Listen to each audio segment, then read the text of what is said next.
حیدرآباد کی طرف آ گیا, مگر ان کو یہی کہتا رہا میں کہ انڈیا کی سرحد میں ایک بوجھ ایئر فیلڈ ہے, ادھر لینڈ کر رہا ہوں. چوہے بلی کا کھیل شروع ہو چکا تھا. حیدرآباد ایئرپورٹ کو بھارتی جھنڈوں سے بھر دیا گیا اور پاکستانی حکام نے بھارتی شہریوں کا بھیس بدل کر ہائی جیکروں سے ہندی میں بات کرنا شروع کر دی. ہائی جیکروں نے جو مطالبات کیے ان میں سے ایک مطالبہ یہ تھا کہ پاکستان ایٹمی دھماکے نہ کرے. بھارتیوں کے بھیس میں پاکستانی حکام نے ہائی جیکرز کو اس بات پر قائل کر لیا کہ خواتین اور بچوں کو طیارے سے باہر آنے دیا جائے. ہائی جیکرز خود کو بھارت میں سمجھ کر جھانسے میں آ گئے اور جو ہی خواتین اور بچے باہر آئے تو کمانڈوز نے آپریشن شروع کر دیا اور تینوں ہائی جیکرز کو گرفتار کر لیا گیا, جنہوں نے تحقیقات کے دوران انکشاف کیا کہ وہ را کے ایجنٹس ہیں. یوں بھارت اپنی اس چال میں ناکام ہو گیا اور اب اسے پاکستانی جواب کا انتظار کرنا تھا.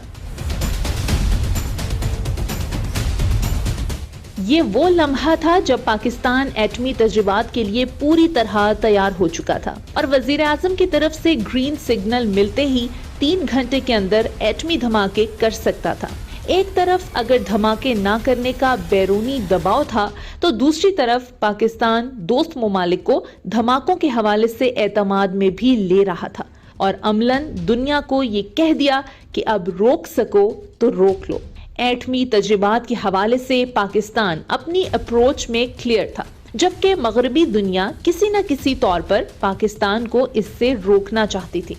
We discussed almost everything, including the testing of Warrior missile,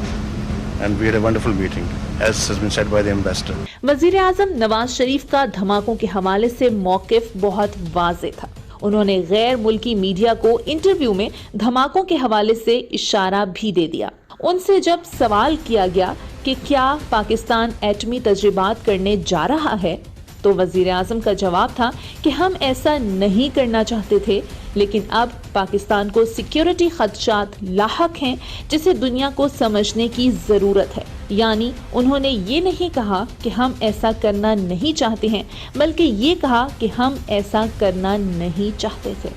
They have tested a bomb again after 24 years. And Pakistan has never done so. We never wanted to do so. But the present test of India has really shaken the balance of power in this region. And we now have legitimate security concerns. The international community need to recognize Pakistan's security concerns. And then whatever we decide will be determined by our national interests. Will be determined by our security concerns. 28 مئی 1998 بمقام چاغی بلوچستان. 28 مئی 1998 چاغی کے گرد 100 kilometre کا علاقہ پاک فوج نے اپنے گھیرے میں لے لیا,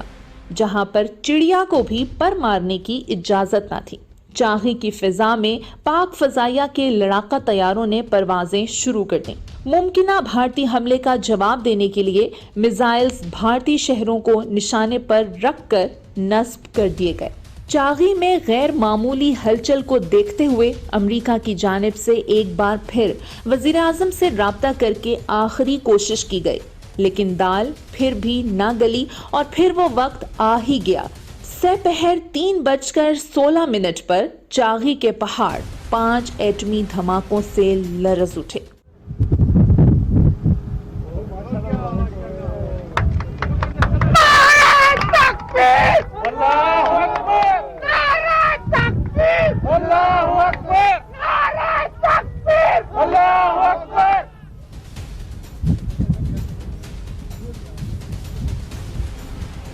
پاکستان ایٹمی قوت بن چکا تھا. چاغی 1 میں 5 دھماکوں کے 2 روز بعد چاغی 2 میں ایک اور ایٹمی تجربہ کر کے بھارت کا حساب چکتا کر دیا گیا. میرے لیے تو بہت خوشی کا موقع ہے کہ آج میں ذاتی طور پہ اس جگہ پہ آیا ہوں جہاں پاکستان نے اپنے نیوکلیئر ٹیسٹ کیے ہیں. پاکستان کے دفاع کے حوالے سے میں سمجھتا ہوں کہ یہ اس میں بہت مضبوطی آئی ہے. پاکستان کا دفاع مضبوط ہوا ہے اور یہ پوری قوم کے لیے میں سمجھتا ہوں کہ بہت باعث خوشی ہے, باعث فخر ہے. اب ریئیکشن آنا